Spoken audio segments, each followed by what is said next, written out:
Welcome, listeners, to a realm where shadows dance and whispers echo. I'm your host, Rick Clifton, and this is Quills and Chills, the podcast that brings you face to face with the masterminds behind the macabre. In each episode, we journey into the minds of horror writers and filmmakers to uncover the secrets lurking within their tales of terror. From classic tales to modern nightmares, we'll traverse the corridors of the human psyche and unravel the threads of dread that keep us turning the pages or sitting out there in the dark. Welcome to Quills and Chills. Hello and welcome back to Quills and Chills. I'm your host, Rick Clifton. Today I'm very excited to have returning to visit with me one more time, Bijhan Agha, who is here to share 0 and 1, issue number 1. This is a new series that Bijhan is working on, and I'm very, very excited to talk about it and the Kickstarter associated with it. So welcome back, my friend. Oh, I'm so glad to be here. It's so wonderful to join you. You know, I absolutely adore you. I love when you come to visit, and I love everything you're working on. And it just you are one of the most inspiring and most creative people I think I've had the pleasure of getting to know. And so I'm very happy you're here. Oh, I wasn't expecting something so sweet. That's so beautiful. Thank you, honey. So let's talk about this. Let's talk about 0-1. Tell us a little bit about sort of what it is. Give us sort of the big picture idea and all of that. Sure. So I really wanted to do something that was inspired by a lot of the Japanese media that I love. And I wasn't big into Pokemon as a kid. I didn't really like the anime, but when I got my hands on the games as an adult, I loved them. They were fantastic games. And as a kid, I really liked Digimon, which was much more emotionally grounded because the monsters could actually talk to the children. You know, they could actually have conversations and form relationships. So I thought that was really compelling. So I wanted to do something in the sort of like monster training arena, but I wanted to do something really different. So I imagined this idea of there is a world out there called Alentia in the deep future, and it was once a human colony, but it's since been abandoned, and all that was left behind are self-replicating robots that have evolved by recreating themselves using spare parts into sentient machines that are alive and actually can grow and change throughout their lifetimes, and they're called elemorphs, elemental morph. So there's this kid named Zero, and they are a pilot, and they are just trying to get home, but they end up getting trapped on Alentia. And they make friends with a little robot named One, who is a fawn bot. It's a type of nature-based elemorph that is shaped like a little deer. And they discover that there are a series of secret hidden clues all around them in code that are guiding them towards a way off the planet. But a mysterious shadowy figure emerges to try and stop them, and that'll be at the very end of the film. So I really wanted to make an adventure that was wholesome for the whole family, but also had something meaningful to say about the way we relate to each other. So there's not nearly as much violence, like hitting and kicking, as there is in a lot of my other superhero comics. It's much more friendly to viewers, where it's lots of themes and fields and things that robots can do. But at the same time, I really wanted to say something meaningful about how we relate to one another. And because I'm someone who's originally from the United States, but I now live in South America, I've had the experience of being someone who doesn't speak the primary language and having a language barrier. So my idea was that one, the fawn bot, the Elemorph, can talk. It has its own language, but it has its own language, not the same language as the human Zero. So 0 and 1 can both talk, but they can't understand each other. So a lot of the fun from the story is watching their speech bubbles sort of dueling as they try and understand, you know, and so it's a lot of trying to understand what the other one even is. For example, the human doesn't know anything about these robots, the Elemorphs, and the Elemorphs don't remember anything about the humans that once left them behind. In fact, in their mythology, the humans are actually a different kind of robot. So one doesn't even know that what Zero is like as a biological organism. Doesn't even know that biological organisms exist. So I really wanted to make something that was really fun and really exciting for a wide group of people. Both people who grew up with Japanese monster stories, but also new kids who are getting into comics and new stories so that it's not bogged down by nostalgia, but that can be something fresh and new that reminds us of. Well, I would love to know. So I know, as you said, this is sort of inspired by, Japanese magical pet fiction, all of that. What are some of your favorite examples from that genre? And I love the artwork for this, and I'm just wondering how it sort of inspires or makes its way or influences, I guess, if you will, into what you're doing here. Yeah, so there's a lot of different things. I would say for me, Digimon is the big one because when I was a kid, I got home real late, so I wasn't able to watch I lived really far away from the school. So by the time I actually caught the bus and got home, all of the daytime kids after school programs were over.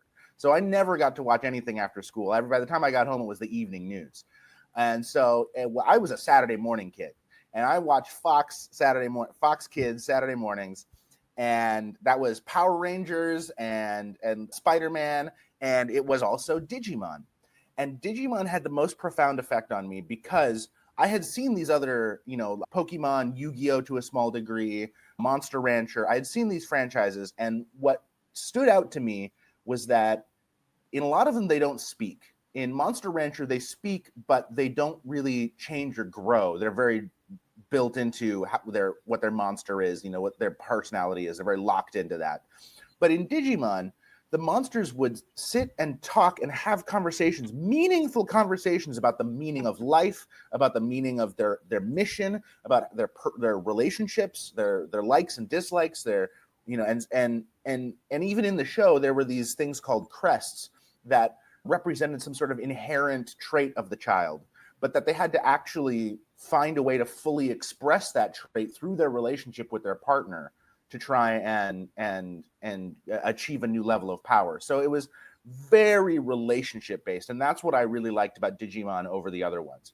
For Pokemon, I really like the games. I feel like it really works as a game. I feel as though the show, except for fairly recently, the recent series have been very good, but originally, especially in the 90s, it was very shallow. It didn't try and speak very deeply to children, and it kind of condescended to them. I feel like that's been something they've improved upon over the years. But when I was a kid growing up, the Digimon show had a lot more appeal to me. And yeah, go ahead. No, I was going to say I'm a big fan of the Digimon show as well, and I'm also a Saturday morning kid, so much like you, I can relate to a lot of this. So I mean, and that's also and that's also a golden age for Power Rangers, was that late '90s Saturday morning stuff, because when they were a daily show, a 5-week-a-day show, they were just churning out episodes, and they didn't have much time to spend on each one. But once Power Rangers hit Saturday morning, oh, it was on, baby. Oh, In Space, Time Force, Lost Galaxy, it was great. But yeah, so the art style is still largely inspired by American comics to a degree, and that has to do with the fact that American comics have color, and that's what we're printing in. We're printing in color, and a lot of Japanese manga techniques are designed to create depth and texture without color, using shading and stuff. So to homage that, the first page of the comic is very heavy on shading, and it's got lots of like cross hatching, and I really love it. But we really needed to, if we were going to do color and not black and white, we really needed to make sure that we were evoking those mid-century masters like Bill Everett and Jack Kirby, where we had those strong black lines, thick bold colors. But at the same time, we wanted to play with the appearance of the characters in a way that we hadn't in previous comics. So in our previous comics, we've pretty much stuck to the Golden Age American look, but we wanted to bring in some of those manga and anime elements to these characters. So they have real big eyes, they have real soft features, their hair is very flowy and curly and textured. So the artist that we have for this is a guy named Mowgli. He's a wonderful trans artist down in Australia, and we had like long conversations about, what does it look like when they move their head? Like, what does it look like what do their nose look like? Because there's so many different ways to draw these things that we really wanted to pick individual inspirations for each little thing, fingers, for shadows, everything. And we also had a wonderful experience. So I I designed most of the monsters, but I designed them in a very simplistic, very like just ovals, and I used pencil and paper. So I was just like ovals and circles and little lines connecting them.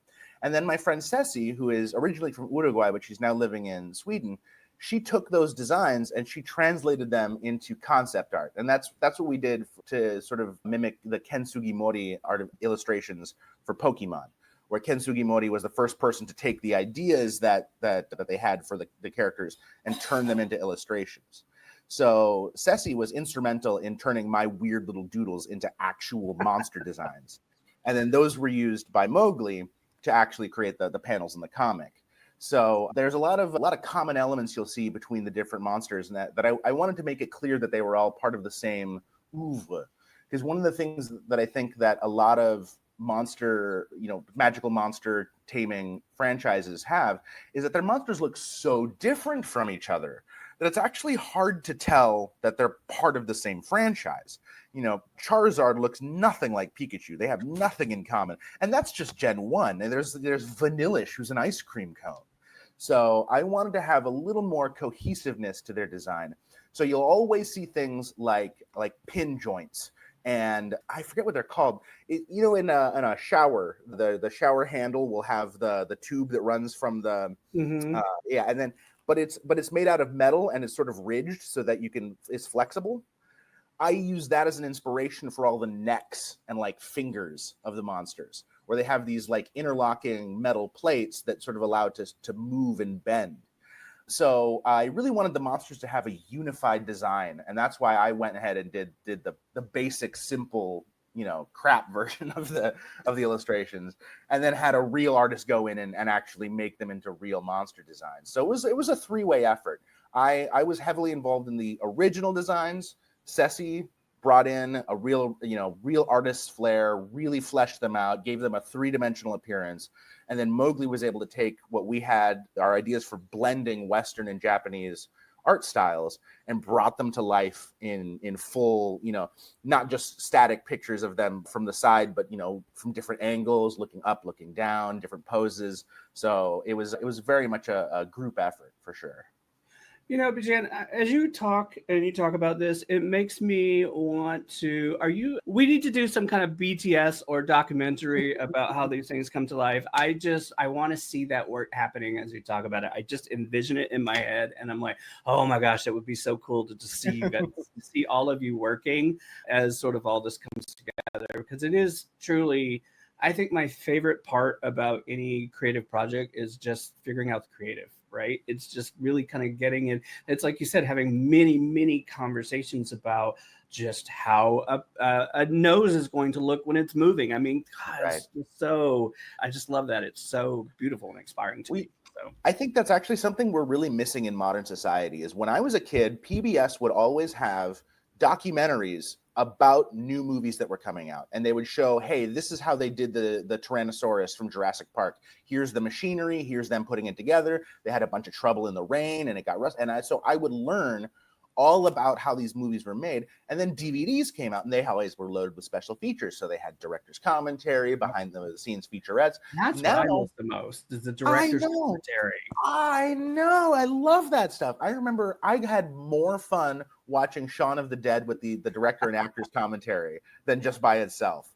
And we don't get any of that anymore. It's so hard to find a director's commentary or behind the scenes documentary anymore. I mean, I just don't know that it's done, but nowadays I think we get sort of these, I think they're called featurettes, and they're like these mini little 2 or 3 or 4 minute pieces, and that's fine, but I want more, and it's right. It's so boiled down into this sort of, we live in a world full of what I call snackable content. We've got to have it, and we've got to have it quick. And I do kind of miss that sort of in-depth, what went into the making of this, because that fascinates me. I really get into it.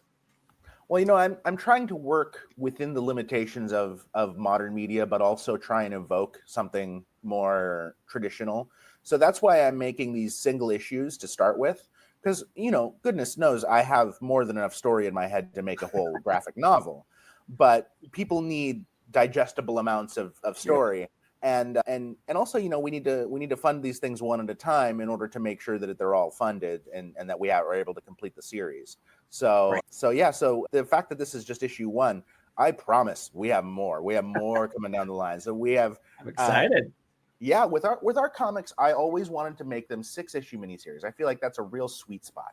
So for every single one of my comics, the idea is that we will start with issue 2, or sorry, we will start with issue 1, and then we will end with issue 6. And then if those characters show up again, it will be as supporting characters in a different story. And I really feel like it's important because so many comic book characters are dragged on and on until they don't make any sense anymore. The best example being Peter Parker. Peter Parker aged in real time in those original comics. 2 years after he debuted, he graduated high school, and 4 years after that, he graduated college. So there was a huge period of time where he was growing in his 20s into his 30s and was approaching his 40s, and then they just put the kibosh on him aging and developing and growing. And that's where we get these horrible storylines like One Last Day, where they completely assassinate his character and they completely destroy the world around him so that they can maintain a status quo that nobody's interested in. There's nobody. Yeah, I mean, people love new ideas, and you can always, if that status quo doesn't work, try a new one. And so I think that's why so many people now are more fans of Miles Morales than Peter Parker, is because unlike Peter Parker, Miles Morales has been allowed to age, grow, develop, have a different cast surrounding him as he changes his lifestyle. So I really wanted these characters that in my story, 0 and 1, Cobra Olympus, Ash and Saturn, I wanted them to feel like real people. And that's also why I always give real dates. Every single comic exists on a real date on the calendar somewhere. And so they have birthdays, they have ages, if we jump ahead a few years, they are going to have aged and they'll have had those experiences. I would love to do sequels that have to do with these characters much younger, much older, in a very different part of their life. But what I don't want to do is I don't want to retread the same stories over and over again until everyone's sick to death of them. And it's a very solid point. I find myself very interested in getting to meet a Peter Parker who is 80 years old, and how has his Spidey powers sort of changed as he's gotten older? Has he gotten weaker? Has he gotten stronger? Has he, is there a new direction that things have gone? I would be very interested in that. I had a conversation with someone not too long ago and in that conversation, we were talking about spies that we would like to meet and where we would meet them in the timeline. And for me, it was always Jason Bourne.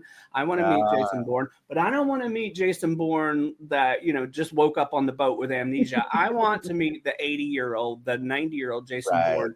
Like, not knowing that part of your life and sort of starting from the moment that you wake up on this boat, how did that affect your life and where are you now? And that. So that's the conversation I'd love to have is sort of that looking back thing. So I get it. I hear you 1000%. For me, it's Timothy Dalton's Bond. I love Timothy Dalton's Bond. I think those movies, I think the reason why people don't like those movies are the same reasons why I do like those movies, is because they're focused on spycraft, on political intrigue, on personal development and more moral responsibility.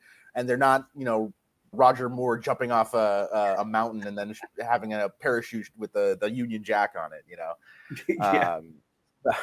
So I think that another series of stories that shaped me growing up, 2 in particular, Batman the Animated Series and Spider-Man the Animated Series. Now, obviously, they're very different shows, but what they have in common is that they try to seriously adapt the most important stories of their comic books. And they try to tell stories that don't condescend to the viewers. That's why, even as adults, we can watch them today and be perfectly entertained, because they are trying to say something meaningful each time about who are we as a people, who are we as individuals, who are we as a society, what does power mean in this context, what happens when 2 people with power disagree, or what happens when they agree and try to use their power on the collective. So the fact that there are 4 children means that there's not a lot of stabbing or a lot of sex, but it also doesn't mean that it has to be simplistic or narrow-minded. It can also have a great amount of depth and a great amount of meaning just by virtue of being a story. It doesn't have to have blood and sex in order to have an adult theme. And children should be exposed to complex and challenging ideas so that they can grow and develop as people. Exactly. I am more of who I am today because Batman and Spider-Man got me to confront what it means to be a person in society. What power do you have and how do you wield it? How do you act when you don't have power? So all of those questions that they posed to me really made me reflect as a child and helped me grow as a person. And that's the what I want to do is I want to make stories that will help young people grow and develop into the people they need to be, but will also help fully grown adults examine their own predispositions, their own prejudices, their own ideas of who they should be and who they can be. And so I feel like if I'm not actively challenging norms and assumptions that we have about ourselves, then I'm not doing my job. I love that you do it, and I love the way that you do it. So I'll just say, let me just say thank you for that. I do want to sort of touch on the 6-issue miniseries that you talked about, because I love that you do this, and I really want to sort of talk a little bit more about 0 and 1 and what can we expect as this series sort of starts to unfold, and is there a crossover into the Time Wars universe? And yes, it is there? a Time Wars story. Yes, it is a Time Wars story. And in fact, in one of my novels, there's a character from Mars who speaks Ploss. And 0, the character, is a Martian who speaks Ploss. So that's actually, we have a direct connection to another novel of mine. But yes, there are vampires in this story. And so the mysterious messages that 0 and 1 are getting are trying to channel them towards a destiny where they can defeat the vampires, because the vampires want to bring the Ellimorphs into the Time Wars as living weapons to be used against the humans. So this story is about all of these societies that exist in real life. Gaza, Ukraine, the Uyghurs, where they're caught between two powerful entities, two different really huge superpowers, but they themselves are only useful as a resource to these superpowers, not as people. So the idea with the Ellimorphs is that the human beings, as we are now free of the vampire menace, we now actually can become the civilization we were always meant to be. We're trying to free the Ellimorphs. We're not trying to enslave the Ellimorphs. We're trying to create a peaceful society where they can succeed and flourish on their own. But the vampires want to harness them, enslave them, and use them as weapons in the Time Wars. So 0 and 1 have to work together to try and overcome this new vampire menace that's threatening Alentia. And that's why those mysterious messages are there, to lead them to the future. And I also really wanted to explore Alentia as a world beyond just nature. Because, again, going back to Pokemon and Digimon, because they're certainly the most expensive and most well-funded iterations of this kind of thing. In Pokemon, it's mostly wilderness broken up by these sort of inexplicable human habitations. The larger society is so poorly explained that it's really hard to understand where people are getting their technology. There doesn't seem to be any factories. There doesn't seem to be like daily workers. Everything is sort of idyllic, and the humans run everything, and the Pokemon are just sort of there. With Digimon, they did an isekai, which means that the main characters fall into another universe. So they go into the digital world, and what I really liked about that is that because it's digital, everything's metaphorical.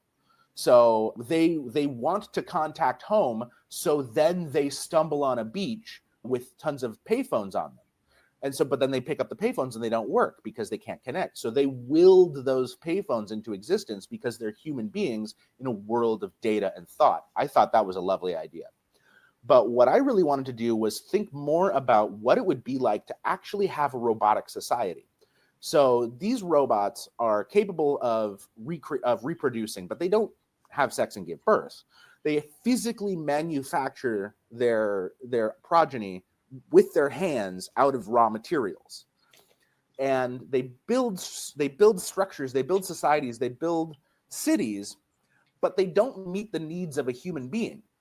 Because if you're a fire Ellimorph, what you need to eat is fire. So you, of course, don't eat at a restaurant, you eat at a fireplace. If you are a water Ellimorph, you need to wade in the water and let the water flow over you to spin your motor so that you can develop. So it's very important for water Ellimorphs, even in a big city, to have flowing water. So we're going to be seeing a lot more of these Ellimorph civilizations. The first issue takes place in the wilderness, just so that we can be, a little isolated, so we can introduce the characters. But starting with the second issue, we'll be visiting Knuckle City, and Knuckle City is the biggest city on Elentia, and it will have a huge, broad range of Ellimorphs of all different shapes and sizes, all different kinds of needs and wants, all working together and trying to create a functional society that doesn't resemble our own at all in any way, because they have completely different needs and wants. So I love that this whole universe you've created, you're really touching on some really big and very important themes, but you're doing it in a way so that it resonates across, readers that are both young and old, like myself as well. Like we are. Yeah. So I'd love to know sort of what's been the most rewarding or the part of all, or maybe not even rewarding, what's been surprising to you about putting this all together? Oh, well, for me, it's just been that anyone has been interested in my ideas at all. Because as a little kid with autism, I was always babbling about stuff I loved, and most people just learned to tune me out. And most people just really, yeah, sure, yeah.